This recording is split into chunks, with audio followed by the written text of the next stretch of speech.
Bonsoir YouTube, ici Largo pour une nouvelle vidéo sur Horror Arkham à l'occasion de la toute dernière sortie sur le jeu, la boîte investigateur aux confins de la Terre. Je suis en compagnie de Papa. Salut tout le monde. Et donc alias Michael, puisque nous avons eu un heureux événement, un petit bébé Cthulhu, non? Oui, c'est ça, il a des, comment on appelle ça? Des tentacules. Des tentacules, merci. Bon, peut-être qu'on montrera une photo. C'est une petite fille, donc encore félicitations Michael. Et donc, tu étais un petit peu moins présent. Voilà, forcément. Alors, on va vous détailler ce soir cette nouvelle boîte. On va la découvrir quasiment en même temps que vous. Donc, on l'a déjà ouverte, certes, mais on n'a pas fait d'études comme d'habitude approfondies parce que vous savez que sur la chaîne, on préfère détailler de façon naturelle les cartes comme un petit peu les commentaires nous viennent sans rentrer dans trop de considérations techniques. Presque des joueurs occasionnels, je dis bien presque. Bon, oui. Ce soir, on va vous détailler les investigateurs qui sont dans cette boîte. Donc, quelle est la particularité de cette boîte, de ce tout nouveau format? Eh bien, seuls des investigateurs et des cartes aux joueurs sont présents dans cette boîte. Mais alors, plein de cartes, de cartes aux joueurs. Comme si tous les paquets mythes étaient rassemblés au final. Voire un peu plus. Alors, je vais faire une petite vue plongeante sur le reste de la table. Comme vous pouvez le voir, voilà ce qu'on va trouver dans la boîte. Donc, un gros paquet de cartes biclassées et neutres. D'ailleurs, je n'ai pas détaillé les neutres, les biclassés, comme ça qu'on dit. Qui refont leur surface, ouais. C'est vrai qu'on n'avait pas eu beaucoup. Qui était apparu, rappelle-moi, c'était le cercle brisé. Les biclassés? Sans doute. Je ne sais plus. Sans doute. Donc voilà tout ce que vous avez en biclassé. C'est très impressionnant. Ouais. Donc on ne va pas détailler toutes ces cartes ce soir. Ce soir, nous ne parlerons que des investigateurs et des folies. Donc ça, carte biclassée. Carte neutre, là on a encore... Ouais, ça c'est du biclassé. Survivant, gardien, chercheur, mystique et truand. Classe préférée, et puis quatre folies. Et donc les investigateurs, eh bien les voici, ils sont réunis ici, on va les détailler pour vous ce soir, et ma foi, d'ores et déjà d'emblée, ça nous a paru quand même très intéressant. Alors avant de continuer cette vidéo, Michael, je te propose de jeter un œil au dos de la boîte, parce que ça serait pas mal qu'on montre ce que trouve sur cette boîte. Alors, petite remarque sur la boîte, est-ce que tu la trouves pas un petit peu grosse par rapport au contenu? Oui. Par rapport au contenu. Il y a un beau gros carton à l'intérieur. Ouais, donc là, ils abusent un petit peu quand même. Alors, c'est vrai, faire un tout petit paquet, je dis que c'est pas bien non plus au niveau marketing, mais là, c'est quand même un petit peu gros. Je sais. C'est déjà mieux, c'est du carton. Il n'y a qu'une boîte pour toute la campagne. On va dire qu'écologiquement, c'est un peu mieux que tous les petits paquets plastiques qu'on avait. De ce point de vue-là. Mais effectivement, dans l'absolu, la boîte est énorme pour avoir 2 paquets de cartes emballés dans des vulgaires sachets zip. Donc matériel, 5 cartes investigateurs, 5 mini-cartes, 228 cartes joueurs et un petit feuillet de règles. Donc voilà ce que vous trouvez sur cette magnifique boîte. On reprend le cours de la vidéo. Alors par quelle classe veux-tu commencer, Michael? Je vais te dire les gardiens. Les gardiens, alors comme d'habitude, absolument. Alors, le gardien présent dans cette boîte, eh bien, c'est Daniela Reiss, la mécanicienne. 4 en volonté, 1 en intelligence, 5 en lutte, 2 en agilité. C'est un entrepreneur ou une entrepreneuse. Réaction, après qu'un ennemi vous ait attaqué, sauf dans le cas d'une attaque d'opportunité que vous avez provoqué, même si cette attaque a été annulée, soit vous infligez un dégât à cet ennemi, soit vous lui échappez automatiquement. Eldersin, plus 1, si vous avez été attaqué par un ennemi lors de ce round, vous réussissez automatiquement à la place.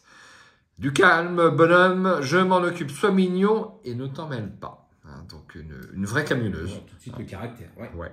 8 en points de vie et 6 en santé mentale. Avant de revenir sur les caractéristiques, on va jeter un œil au dos de la carte. Donc construction du deck, les cartes gardiens de niveau 0 seulement.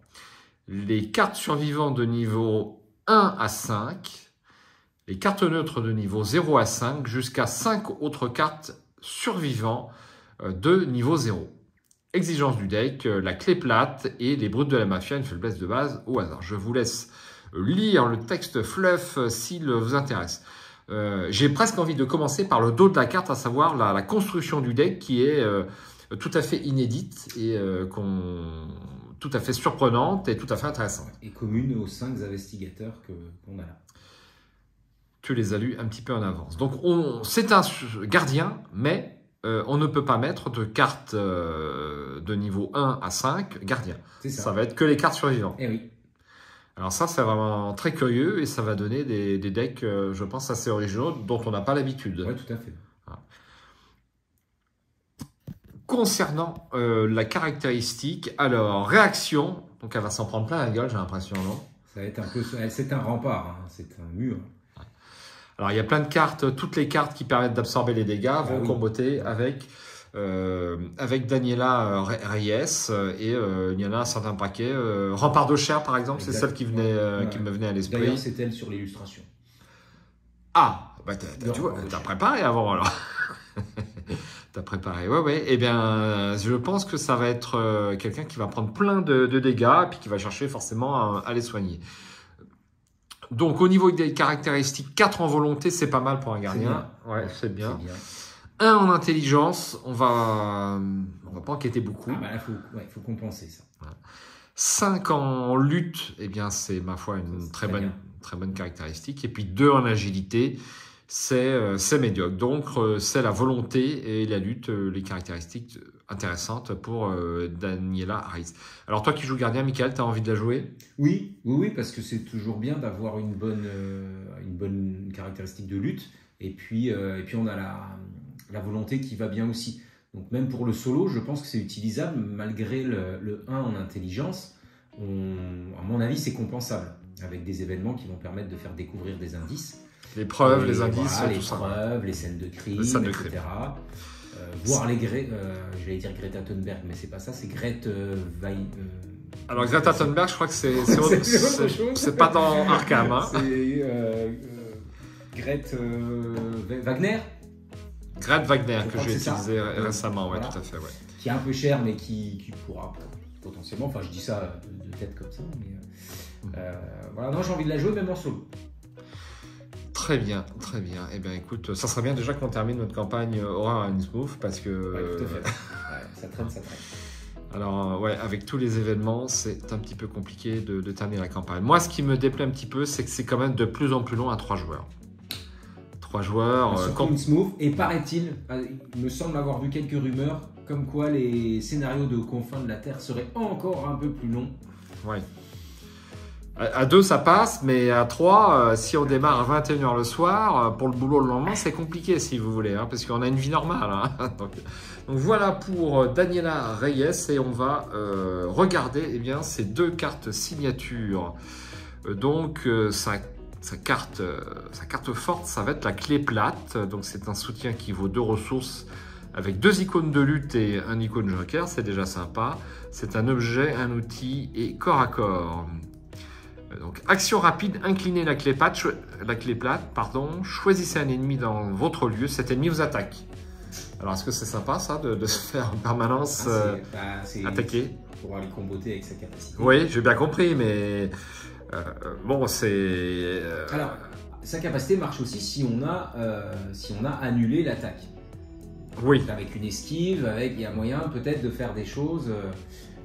déclencher une attaque, alors attention, pas d'attaque d'opportunité, mais déclencher une attaque avec la clé plate, pourquoi pas, l'annuler, et puis voilà, et puis bénéficier du petit dégât qui va bien. Action, combattre, vous ne pouvez utiliser cette capacité que contre un ennemi qui vous a attaqué depuis la fin de votre tour précédent. Vous gagnez plus 2 à cette attaque et infligez plus 1 dégât à cette attaque. Donc la fin du tour précédent, c'est la phase des ennemis en fait. Hein. Oui, donc ça veut dire que si on a eu un ennemi qui nous a attaqué pendant la phase des ennemis au tour précédent, ça fonctionne. Absolument. Absolument. Bon, elle n'est quand même pas facile à utiliser, je trouve. Hein, et donc ça occupe bien sûr un slot de main. Je suis perplexe. Alors ces investigateurs-là, on va avoir du mal quand même à faire des decks peut-être autour pour l'instant.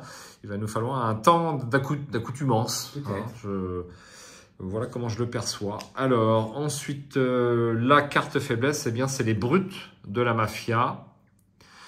Humanoïde, criminel, 3 en lutte, 3 en point de vie et 3 en agilité. Proie Daniela Reyes uniquement. Les attaques de cet ennemi ne peuvent pas être annulées. Les dégâts horreurs infligés par les attaques de cet ennemi sont traités comme étant directs. Est-ce que c'est vraiment dangereux? Pour un gardien, voir un ennemi en faiblesse... Ouais, c'est pas la mort. Hein. En général, on s'en tire. Il est rare que les ennemis des gardiens fassent plus d'un tour, alors c'est vrai que les dégâts directs, est-ce que c'est vraiment gênant? Hein. Un petit peu quand même, puisque oui, forcément, elle aura plein de cartes qui sont censées absorber les dégâts, comme Rempart de chair. Très bien, alors au niveau des illustrations, ben, c'est relativement sympa, c'est comme d'habitude, on va dire. Hein. Voilà, donc, bon, pas d'autres remarques, Michael, sur notre ami gardien? Rien de particulier. Très bien, eh bien, je te laisse continuer avec le chercheur. Alors, c'est Norman Withers, l'astronome. Alors, qui lui a 4 de volonté, 5 d'intelligence, 2 en lutte et 1 en agilité. Alors, il a le trait miskatonique. Jouez avec la carte du dessus de votre deck révélée. Une fois par round, vous avez le droit de jouer la carte du dessus de votre deck comme si elle était dans votre main, en réduisant de 1 son coût en ressources. Forcez, après qu'une faiblesse a été révélée sur le dessus de votre deck, piochez-la. L'Elder Sign, c'est plus X, vous avez le droit d'échanger la carte du dessus de votre deck avec une carte de votre main. X est le coût en ressources de la carte du dessus de votre deck. Et donc Norman Withers a 6 en points de vie et 8 en santé mentale. Voilà, donc pour les... Alors avant de commenter pour la construction du deck, ça va être la même chose, c'est-à-dire qu'on a le droit à toutes les cartes de niveau 0 en chercheur, et puis on a le droit, alors rappelle-moi, il est... Carte mystique. Voilà, mystique.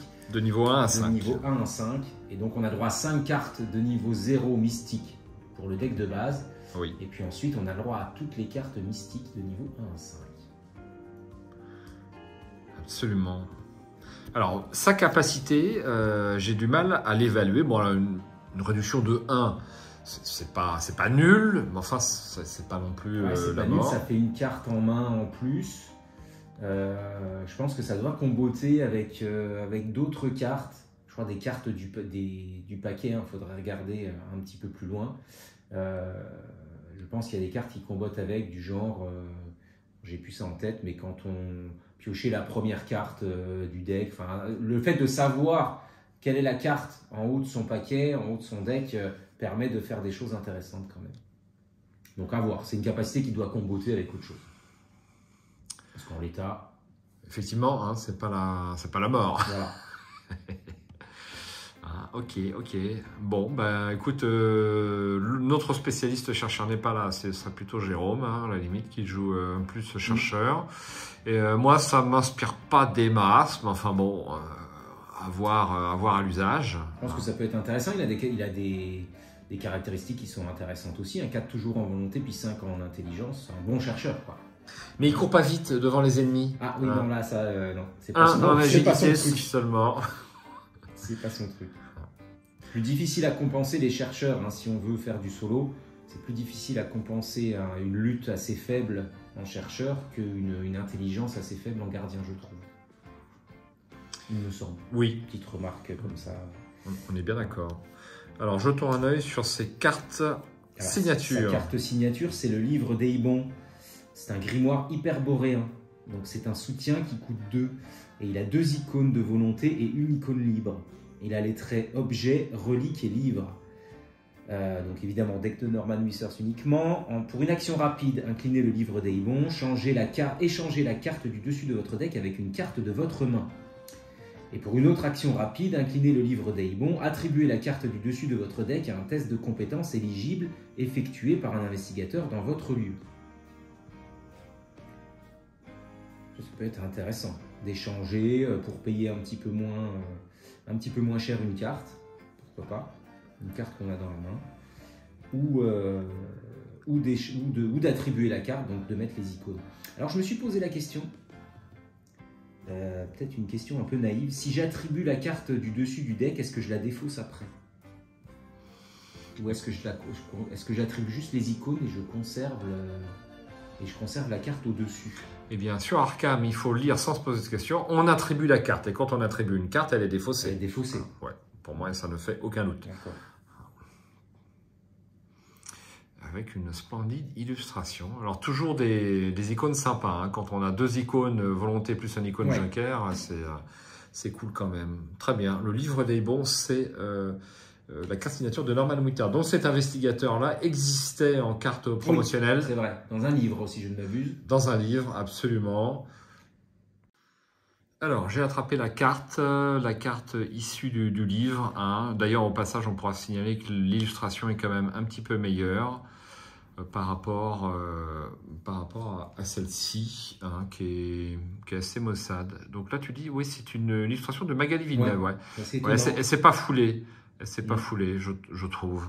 Est-ce que c'est une vieille? Je sais pas. Et j'avais sorti aussi, quand même, juste pour les montrer rapidement, donc la carte signature du livre promotionnel. Hop, voici. Voilà, juste pour information. Ensuite, alors sa carte faiblesse, Michael. Alors, la carte faiblesse, c'est l'annonciateur. Donc, c'est une traîtrise qui a les mots-clés présage et fin des temps. Révélation, placez cette carte sur le dessus de votre deck. Tant que l'annonciateur est révélé sur le dessus de votre deck, les cartes de votre deck ne peuvent pas être consultées, piochées ou manipulées de quelque manière que ce soit, sauf par la capacité ci-dessous. Pour 2 actions, défausser l'annonciateur. Cette capacité ne peut être activée que lorsque l'annonciateur est sur le dessus de votre deck. Faites comme s'il se trouvait dans votre zone de menace. Donc effectivement, c'est un petit... il nous empêche. Ça ne me semble pas bien méchant, mais par contre, il va nous empêcher d'accéder à notre deck. Chose qu'à mon avis, on va faire assez régulièrement aussi avec Norman Withers. Je ne pense pas qu'on puisse continuer à jouer Norman Winters sans avoir défaussé l'annonciateur. Voilà, alors peut-être un tour maxi. Oui. Bon, là encore, l'illustration me laisse assez froid. Tu ne peux pas piocher, tu ne peux rien faire. Très bien. Eh bien, écoute, intéressant à jouer. Ensuite, on passe à ma classe préférée, si tu es d'accord, Michael. Les truands. Absolument. Et les truands, ça va être Monterey Jack, l'archéologue. 1 en volonté, ça va me rappeler Finn Edwards. Ouais. 4 en intelligence, 2 en lutte et 5 en agilité. Il est voyageur. Réaction à la fin de votre tour, si vous êtes dans un lieu éloigné de une connexion par rapport au lieu où vous avez débuté ce round, soit vous piochez une ressource, soit vous piochez une carte. Entre parenthèses, si vous êtes éloigné de 2 connexions ou plus, faites les 2 à la place. Lui, il va courir. Ouais. Elder Sign, +1. Si vous êtes dans un lieu éloigné d'au moins une connexion par rapport au lieu où vous avez débuté ce round, gagnez une ressource ou piochez une carte. Donc une répétition de sa capacité. À la fin du tour, hein, bon, c'est intéressant, 8 points de vie et 6 en santé mentale. Donc une capacité qui n'est pas trop compliquée à exploiter. Ouais. Hein.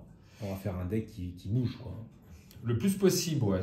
Comme il est chercheur en classe secondaire, il y a plein d'événements, de soutien qui vont pouvoir le faire bouger. Alors, construction du deck, 4 truands de niveau 0. Et ensuite, on passe aux 4 chercheurs de niveau 1 à 5. Carte neutre de niveau 0 à 5, jusqu'à 5 autres cartes chercheurs de niveau 0. Et il a un fidèle fouet et il a des secrets enfouis. C'est Indiana Jones, quoi. Hein, il ressemble un peu, mais lui, il a une moustache. Ouais, mais bon, avec le fouet, tout ça, le style... Archéologue, ouais, absolument. Bon. Ouais. Mais il ressemble pas tellement... Non, pas trop, mais bon. Dans le personnage. Ford, ouais, absolument. Il a l'air un peu plus roublard, enfin, il a l'air un peu plus truand. Ouais, il a l'air... Voilà. Harrison Ford. Très bien. Bah écoute, ouais, je pense que j'aurais pas trop de difficultés pour jouer cet investigateur. Effectivement, c'est assez basique, hein, on va Ouais. dire quand même, mais intéressant. Ouais. Basique et intéressant. Et quand c'est basique, au moins, ça n'alourdit pas le jeu. C'est ça. Il n'y a pas plus de manipulation de cartes. Et moi, je trouve ça assez sympa. Tout ce qui simplifie le jeu, j'apprécie, hein. Alors, on jette un œil sur ces cartes signature. Donc, il est équipé d'un fouet, bien sûr. Un soutien qui vaut 2 encore. Mm. 2 icônes d'agilité, un icône joker. C'est un objet, une arme, et un corps à corps. Rapide. Deck de Monterey Jack uniquement. Action combattre. Cette attaque utilise l'agilité au lieu de la lutte. En cas de réussite, vous avez le droit d'incliner le fidèle fouet, soit pour échapper automatiquement à l'ennemi attaqué, soit infliger plus 1 dégât à cette attaque.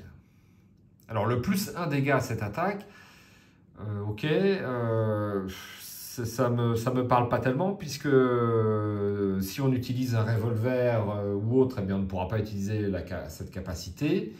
Et donc, a priori, on va infliger une fois 2 dégâts, puis après, c'est terminé, si tu veux. Oui, bah, tu peux infliger une fois 2 dégâts, puis une autre fois 1 dégât. On a souvent des ennemis à 3. Oui. Alors, sur un boss, ça sera plus difficile quand même. Ah oui, sur un boss, oui, il va falloir autre chose à côté. Ça va être un peu bâtard, hein, parce que tant qu'on n'a pas le fouet, on va devoir utiliser des armes. Une fois qu'on a le fouet, les armes ne servent plus à rien, ou moins peut-être. C'est vrai que c'est un peu curieux, parce que c'est un truand qui est chercheur en seconde classe et qui a une carte signature plutôt style gardien. Oui, absolument. Il va être plutôt orienté gardien, apparemment, tout au moins par sa carte signature, mais au niveau de la constitution du deck, eh bien, il va avoir plein de cartes chercheurs. Ouais, c'est curieux. Ça va pas être facile à builder peut-être là-dessus. Ouais. Hein, en tout cas, je m'y attaquerai dès que possible. Peut-être pour une prochaine partie en solo. Et sa carte faiblesse, je fais un gros plan sur l'illustration. C'est secret enfoui, c'est un mystère. Révélation, mettez secret enfoui en jeu dans votre zone de menace. S'il est possible d'enquêter dans votre lieu, vous ne pouvez pas vous déplacer, sauf par les effets de cartes scénario. Action, enquêter en cas de réussite, au lieu de découvrir des indices, défausser secret enfoui. En cas d'échec, vous avez le droit de subir 2 horreurs pour mélanger secret enfoui dans votre deck. Bon, c'est pas une carte faiblesse qui va trop déranger, sachant qu'il a quand même une belle capacité d'intelligence effectivement, ouais, pour enquêter. Donc ça va lui faire, a priori, lui faire perdre une action. Alors, s'il est possible d'enquêter dans votre lieu, à ma connaissance, c'est tous les lieux, puisqu'ils ont tous une valeur occulte. Donc, il ne doit pas y avoir beaucoup de lieux où on ne peut pas enquêter. Certains ont peut-être des capacités. Vous ne pouvez pas enquêter sur ce lieu si, je ne sais pas quoi, il va y avoir quelques lieux comme ça. S'il est possible, ouais. C'est rare quand même. Hein. Ouais, c'est rare. Et donc, s'il est possible d'enquêter dans ce lieu, on ne peut plus se déplacer. Et donc, on perd la capacité de Monterey Jack. Donc, effectivement, bon, ça va pas me poser, a priori, trop de problèmes.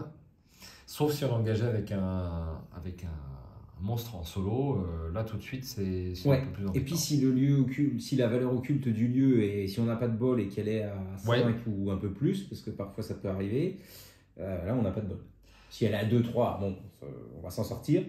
Et à 5, on va se prendre 2 horreurs. Ouais, c'est fort probable.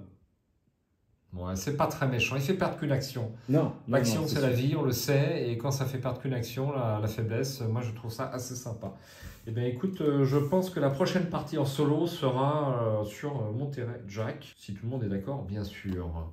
Et ensuite, ça va être la carte mystique Lily Chen. C'est à ton tour, Michael. Et oui, donc l'investigatrice Lily Chen en mystique, l'artiste martiale, donc qui elle a 3 points de volonté, 3 points d'intelligence, 4 points... 2 points d'intelligence. Qu'est-ce que j'ai dit? Tu as dit 3, absolument. Donc, je répète, parce que je me suis peut-être trompé. 3 points de volonté, 2 points d'intelligence, 4 points de lutte et 3 points d'agilité. Elle a les traits élu et veilleur. Vous débutez la partie avec chaque discipline de votre deck en jeu, face intacte visible. Pour l'Elder Sign, c'est +2. Après la fin de ce test, retournez une discipline brisée que vous contrôlez pour afficher sa face intacte. On m'a préparé depuis toujours à affronter ce mal, ma concentration doit être absolue. Très équilibrée, elle a 7 points de vie et 7 points de santé mentale. Voilà, je te laisse lire les exigences de deck. Alors après, on va tout de suite aller consulter forcément ces cartes discipline, voilà. Ces fameuses cartes discipline. Construction du deck, donc les cartes mystiques de niveau 0, les cartes gardiens de niveau 1 à 5, les cartes neutres de niveau 0 à 5 et jusqu'à 5 autres cartes gardiens de niveau 0. Exigence du deck, ne compte pas dans la limite de taille du deck, une destinée pesante pour chaque soutien discipline, voir ci-dessous, une faiblesse de base au hasard. Alors les destinées pesantes, enfin les 4 cartes destinées pesantes, c'est, on va les voir après, c'est la carte faiblesse. Et là on a une mécanique très particulière. Hein. Restriction du deck, pas de soutien arme à feu. Voilà. Donc je pense que si on joue Lily Chen, peut-être que les cartes de Nathaniel Shaw vont être utiles. Oui, tout à fait. Pour faire des dégâts sans arme à feu, c'est parfait. Donc Nathaniel Shaw, c'est un pack investigateur indépendant, si ça vous intéresse. Exigence supplémentaire, c'est pas fini. Lors de la création du deck, choisissez un soutien discipline à ajouter à votre deck. Il est considéré comme faisant partie de vos exigences du deck. Pour chaque palier de 15 points d'expérience gagnés au total, vous avez le droit de choisir et d'ajouter un soutien discipline différent à votre deck. On va lire un petit texte quand même, si tu m'autorises, Michael. Vas-y. Shen Li parlait rarement. Quand elle le faisait, ses mots étaient sages et mesurés. Après une vie entière dédiée à la discipline, chaque geste était mesuré et gracieux. Les moines qui l'avaient élevée assuraient qu'elle était née dans un but précis, pour affronter une grande menace. Maintenant, il pense que cette menace est à portée de main et elle seule peut l'arrêter. Si on peut m'éclairer, alors pourquoi on l'appelle Chen Li dans le texte Fluff et qu'elle s'appelle Lily Chen Ah oui, c'est exact. Bravo, Michael. Alors, je ne sais pas, est-ce que c'est un diminutif, Lily est-ce qu'on peut inverser les noms Moi, je pense, je ne sais pas. Je pense pour l'erreur de Monsieur Jérémy. D'accord. Alors, peut-être pas de traduction, peut-être que dans la carte anglaise, j'ai pas regardé, peut-être que la carte anglaise, c'est pareil. Ouais, il faudra aller voir la carte anglaise. Anglaise. Alors, sans attendre, on va aller jeter un œil donc aux 4 cartes discipline et aux 4 cartes destinées pesantes. Donc, les 4 cartes destinées pesantes sont identiques. On va les voir après. Par contre, les 4 cartes discipline sont différentes. Et donc, si j'ai bien suivi Michael, on va en choisir une quand on fait le deck. Au départ. On n'a pas droit aux 4. Voilà, on a droit aux 4. On a droit à on a ajouté une tous les 15 points d'expérience. Il nous faut quand même 60 points d'expérience pour avoir les 4. Ça n'arrivera pas par contre, je pense. Alors, par laquelle veux-tu commencer, dis-moi? Eh bien, disons l'équilibre du corps. Alors, l'équilibre du corps, évidemment, c'est la dernière. Non, c'est pas la dernière, je t'en prie. Donc, c'est un soutien évidemment permanent, deck de Lily Chen uniquement, évidemment. Vous gagnez +1 en agilité. Et pour une action, effectuez jusqu'à 3 actions combattre ou échapper à différentes, une à la fois. Retournez ce soutien. Cette action ne provoque pas d'attaque d'opportunité. Alors moi, je vais m'interroger sur la signification du différente. Est-ce que ça veut dire qu'on les fait effectivement de manière très séparée, une à la fois, mais ils ont rajouté une à la fois. Ils ont rajouté une à la fois, J'ai un doute sur ce différente, ça m'inquiète. Je n'ai pas recherché, voir s'il y avait des clarifications quelque part, ou si c'était une question déjà posée, mais je n'arrive pas à bien comprendre, à bien saisir de quoi il s'agit. Différente. Est-ce qu'il faut faire sur des ennemis différents? Et si on fait les 3 actions combattre, est-ce qu'il faut faire sur des ennemis différents? Ou est-ce qu'il faut faire une combattre, une échapper à, et puis une combattre, mais pareil, différente? Je ne comprends pas bien. Je ne peux pas t'éclairer, je suis d'accord avec toi. Ok, donc ça c'est la première. Et donc si on retourne voilà. Cette discipline... Une fois qu'on a fait l'action, on la retourne. Réaction après la fin du round, si à aucun moment lors de ce round il n'y a eu d'ennemis dans le même lieu que vous, retournez ce soutien pour afficher sa face intacte. Donc pour le récupérer, eh bien c'est très simple. C'est très simple. Il ne faut pas d'ennemis dans le lieu, c'est pas toujours le cas. Et surtout si on joue en multi, parce que forcément il y aura peut-être un peu plus d'ennemis. Au mieux, on récupère tous les 2 rounds. Ouais. C'est ce que je comprends. Ouais. Je dis bien au mieux. C'est pas faramineux, hein, parce que les 3/4 du temps... Quand même, si tu as 3 actions différentes, 3 actions à faire, alors tout dépendra un petit peu de la signification du différente là, mais si on fait 3 actions combattre, c'est quand même efficace sur une action. C'est un sacré gain d'action. Tu gagnes 2 actions pour le coup. Donc on peut dire si tu arrives à récupérer tous les 2 rounds, ça te fait gagner une action par round. Une action combattre ou échapper par round. Pas négligeable quand même. C'est pas négligeable, non. Et un petit +1 d'agilité pour faire bonne mesure. Je ne sais pas si c'est la discipline que je vais choisir si je joue Lily Shen. Donc là, ça fait un peu Bruce Lee. Hein. Elle enchaîne les attaques. Ah oui. Bim, bim, bim. Rapide. Ok. Alors, la discipline suivante, laquelle veux-tu? Préscience. Préscience. Du destin. Du destin, voilà. Alors, ici, vous gagnez +1 de lutte et pour une action, vous gagnez +5 à votre valeur de compétence pour le prochain test de compétence que vous effectuez à ce tour. Après la fin de ce test, retournez ce soutien. Cette action ne provoque pas d'attaque d'opportunité. Gros boost pour le prochain test de compétence. Alors c'est bien parce que c'est assez... pour le coup, c'est pour n'importe quel test. Donc ça peut être une enquête, ça peut être un combat, ça peut être... Mais ça consomme une action. Ça consomme une action, ce qui est difficile quand même. Je ne sais pas si je choisirais cette discipline-là non plus.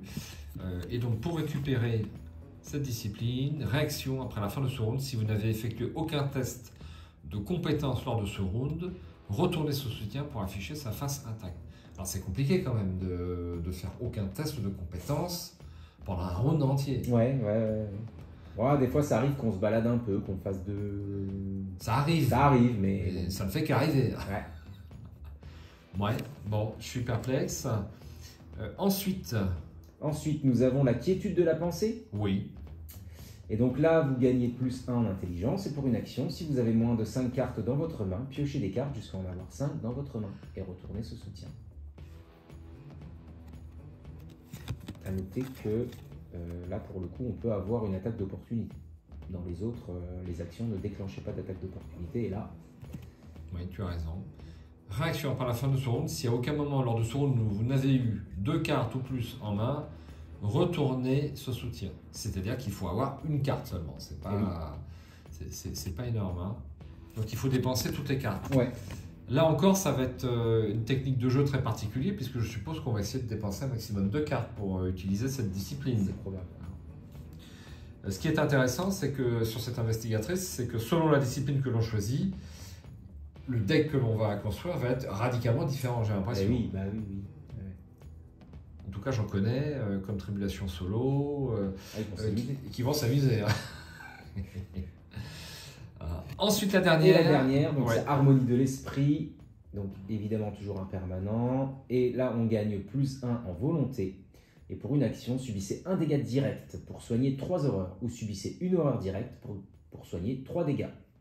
Retournez ce soutien. Voilà, donc un gain, on va dire, de 2 points. C'est pas mal. Un gain net de 2 points pour une action. Après la fin du round, réaction, si vous n'avez subi ni dégâts ni horreur lors de ce round, retournez ce soutien pour afficher sa face intacte. Je dirais que c'est la plus facile à récupérer. C'est certainement le plus probable, le plus facile à... Surtout si on joue une Lily Shen, peut-être enquêtrice. Ouais.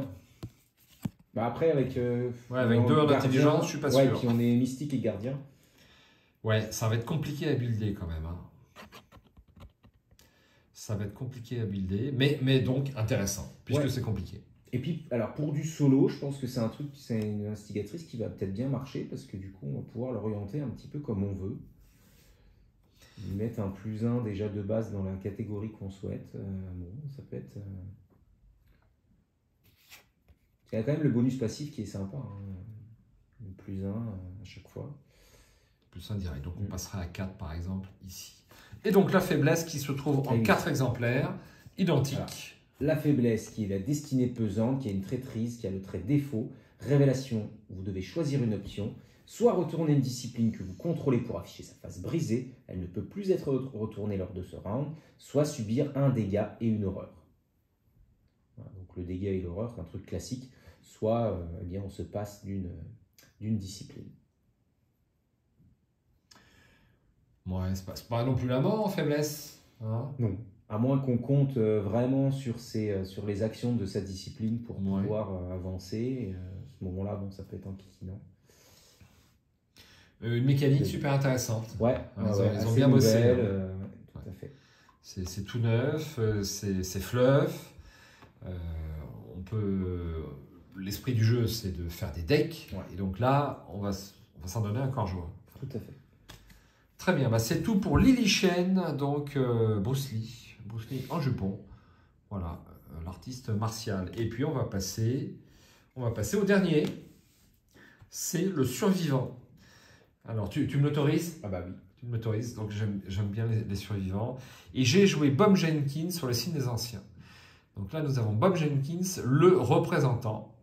2 en volonté, 4 en intelligence, 3 en lutte, 3 en agilité. Et c'est un entrepreneur.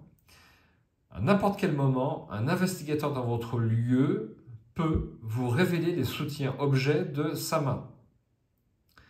Vous avez le droit d'effectuer une action supplémentaire durant votre tour qui ne peut être utilisée que pour jouer un soutien objet de la main d'un investigateur dans votre lieu, sous son contrôle.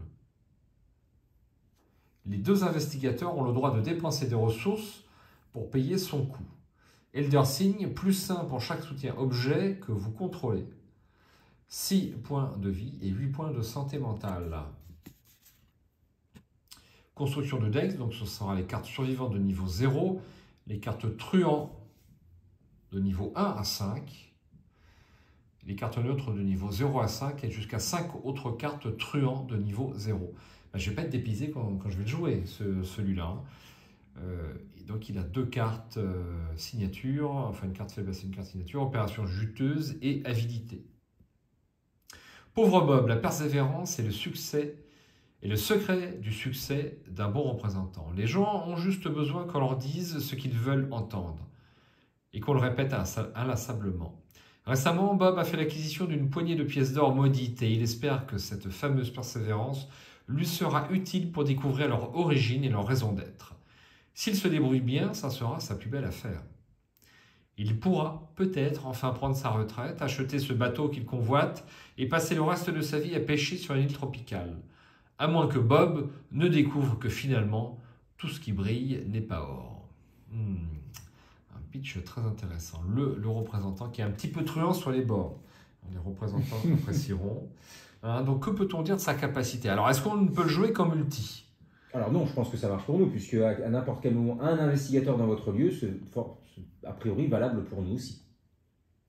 Mais quel est l'intérêt? Donc vous avez le droit d'effectuer une action supplémentaire.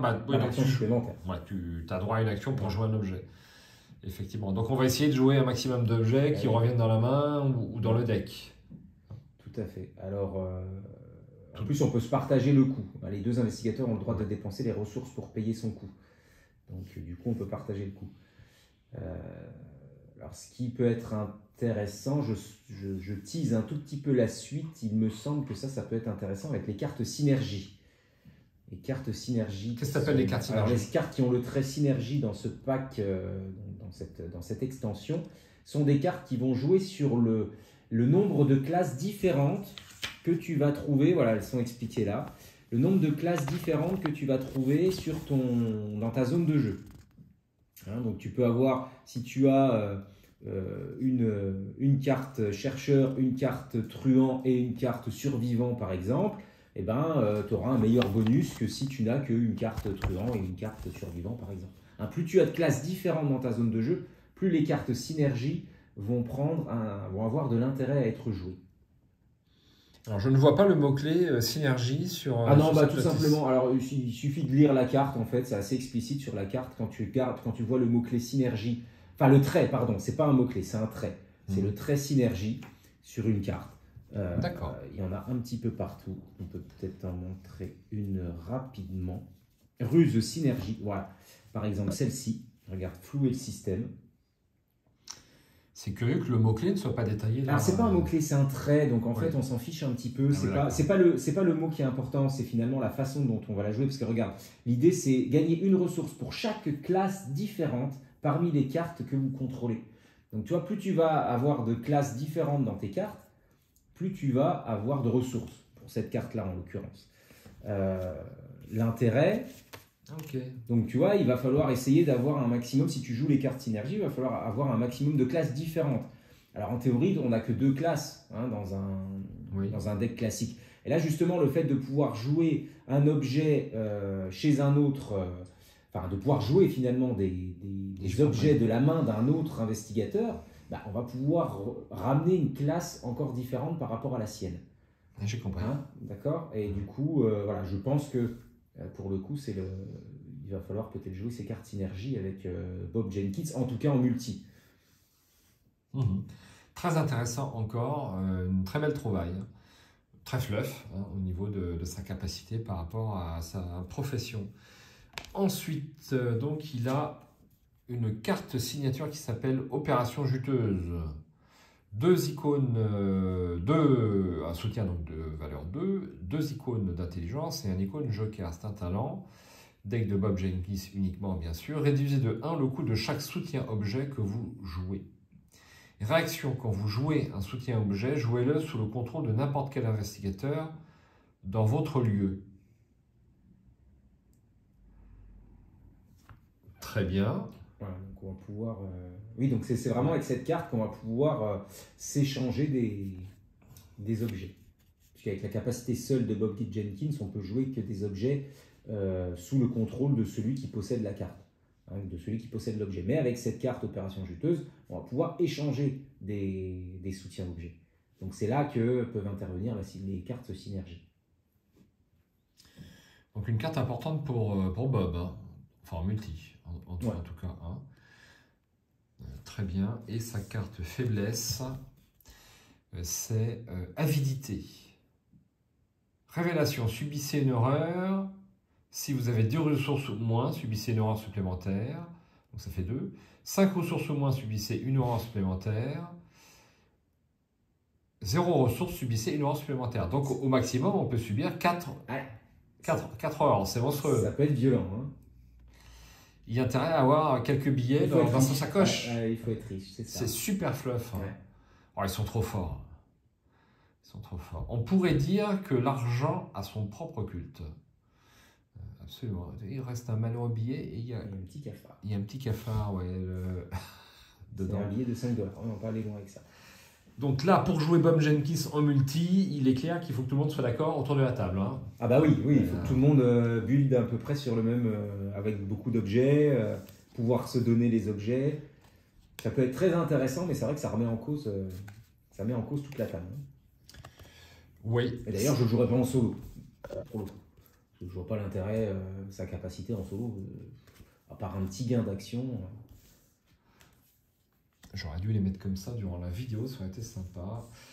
Très bien. Tu as perdu Lily Chen. J'ai perdu Lily Chen, mais Lily Chen n'est pas loin. Elle est là. Je vais le ressouper. Absolument. Voici. Alors, je te propose pour terminer cette vidéo de jeter un œil sur les faiblesses qui sont livrées avec cette boîte. Je trouve que de nouvelles faiblesses, ça rajoute de la diversité au jeu et tout à fait. Ce système de traîtrise et de faiblesse est super intéressant parce que les parties sont d'autant plus variées. Et moi, j'aime beaucoup. Alors, je propose de démarrer avec Stupeur, si tu es d'accord. C'est une folie. Révélation, mettez Stupeur en jeu dans votre zone de menace. Stupeur peut être soignée comme s'il s'agissait d'un unique point d'horreur sur vous. Si elle est soignée, défaussez-la. Forcez, après que vous avez effectué une action, discussion, pioché ou enquêté, vous ne pouvez plus effectuer ce type d'action pour le reste du tour. Une traîtrise super bien trouvée encore. Bon, elle n'est pas trop difficile à enlever, il faut la soigner. Encore faut-il avoir les cartes de soin, le miroir sacré ou ce genre de choses. Pour certains investigateurs, pour certains decks, ça va aller bien. Pour d'autres, ça va être compliqué. Ça va être un petit peu plus dur, ouais, absolument. Je te propose de faire la suivante, si tu es d'accord. Je te laisse faire puisque je ne les ai pas. Alors, c'est panique. Révélation. Mettez panique en jeu dans votre zone de menace. Panique peut être soignée comme s'il s'agissait d'un unique point d'horreur sur vous. Si elle est soignée, défaussez-la. Forcez. Après que vous ayez effectué une action jouée, engagée aux ressources, vous ne pouvez plus effectuer ces types d'actions pour le reste du tour. C'est un point d'horreur encore ou un point de dégâts? C'est encore un point d'horreur. Ah ouais. Ouais, là, ça ne bouge pas. Je pense que les deux autres, ça va être un point de dégâts, vu comment ça part. Oui, voilà, les mêmes sont tous basés dessus. Mais c'est sympa quand même. Ouais. Hein, c'est très sympa. Là encore, ça va poser... Elles peuvent être méchantes quand même. Hein. Elles peuvent être méchantes si ce n'est pas prévu au début. Question intéressante, lorsqu'on fait un investigateur, on pioche la faiblesse d'abord ou on fait le deck d'abord? Non, justement, tu fais ton deck d'abord. Et ensuite, tu pioches. Voilà, c'est ça qui est... Je tu ne l'avais peux pas builder en fonction de ta faiblesse. Ensuite, nous avons blessure à la jambe. Je pense qu'on ne va pas pouvoir trop se déplacer. Ça doit être ça. Mettez la blessure à la jambe en jeu dans votre zone de menace à la révélation. La blessure à la jambe peut être soignée comme s'il s'agissait d'un unique point de dégâts. Si elle est soignée, défaussez-la. Forcez, après que vous avez effectué une action, se déplacer, abandon ou échapper, vous ne pouvez plus effectuer ces types d'actions pour le reste du tour. Alors, est-ce qu'ils avaient besoin de préciser l'action abandon, qu'on le fait a priori qu'une fois? Oui, mais si tu te déplaces, tu ne peux pas abandonner derrière. Oui, effectivement. Bien sûr. C'est ça qui va a priori bien te bloquer. Très intéressant. Et la dernière, c'est blessure au bras. Révélation. Mettez la blessure au bras en jeu dans votre zone de menace. La blessure au bras peut être soignée comme s'il s'agissait d'un unique point de dégâts sur vous. Si elle est soignée, défaussez-la. Forcez, après que vous ayez effectué une action combattre ou activer, vous ne pouvez plus effectuer ces types d'actions pour le reste du tour. Combattre ou activer. Activer, c'est extrêmement gênant. Et combattre, ça peut être extrêmement gênant aussi, selon le type d'investigateur que vous jouez, bien sûr. Hein. Eh bien, 4 traîtrises assez sympas, très thématiques. Ouais. C'est ce qu'on aime dans ce jeu, c'est que les cartes sont très thématiques. Moi, c'est toujours ce qui m'a beaucoup plu sur Horror Arkham. Donc voilà, 4 faiblesses pour terminer. Et puis, est-ce que tu m'autorises à prendre une petite carte quand même neutre, histoire pour le plaisir, avant de terminer la vidéo? Prends les chiens, allez. Les chiens, ils sont où les chiens? Vas-y, regarde les chiens. Ah, toi, tu as regardé les chiens, toi, tu as triché. C'est la mécanique un petit peu partout. J'ai regardé, j'ai slivé mes cartes ce week-end, je les ai tous lues, donc... Ouais, forcément. Tu as slivé tout ça? Ouais, nom de Dieu. Ça m'a pris 1000 ans. Chien de traîneau, c'est un soutien qui vaut 3. C'est un allié, une créature. Vous pouvez inclure jusqu'à 4 exemplaires du chien de traîneau dans votre deck. Jusqu'à 2 chiens de traîneau occupent un seul emplacement d'allié. Ah oui. Action, incliner X chiens de traîneau, se déplacer. Déplacez-vous X fois. Ah oui, c'est amusant comme tout. Action, incliner X chiens de traîneau, combattre. Vous gagnez plus X en lutte pour cette attaque. Cette attaque inflige X dégâts au lieu de ses dégâts normaux. Et chaque chien aura 2 points de vie et 2 points de santé mentale. Alors par contre, pour avoir les 4 chiens, il faut charisme. Oui, je crois qu'il y a un truc qui va bien aussi avec... Bon, alors on va pas...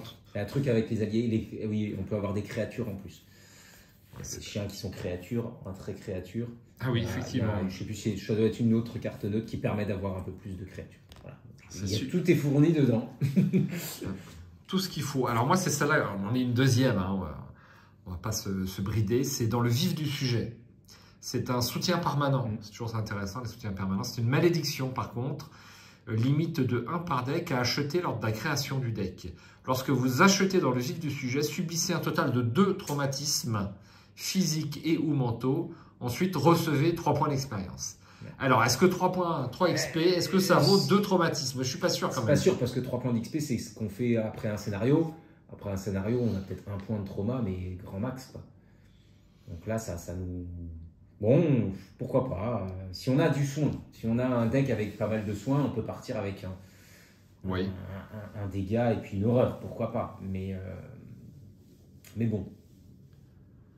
Dans le vif du sujet. Pourquoi s'appelle-t-elle dans le vif du sujet? Tiens, c'est curieux. Alors, tu tu te mets tout de suite dedans, quoi. C'est ça, Ouais, ça veut dire.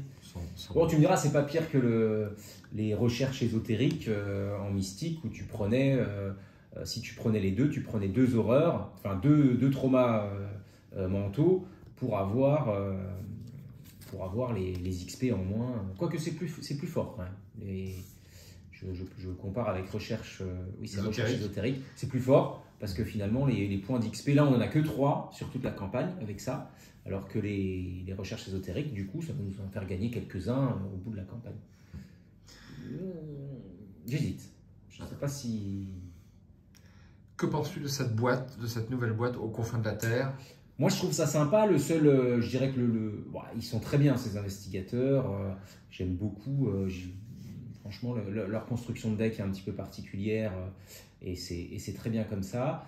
Le petit point négatif, c'est d'avoir tout d'un coup comme ça, quoi. Ouais. Hein, ça fait beaucoup. Ça fait beaucoup à ingurgiter. Alors, on pourrait très bien se le faire en épisode, mais on sait très bien qu'on va vouloir tout regarder. Hein. Il faudrait se... Mais... alors, certains trouveront l'intérêt à dire, voilà, ils peuvent faire des decks complets puisque toutes les cartes sont présentes pour faire les decks. Moi, je trouve que ça fait beaucoup. Et puis, du coup, comme tu le disais tout à l'heure, ça va faire que pendant 6 mois, on n'aura rien.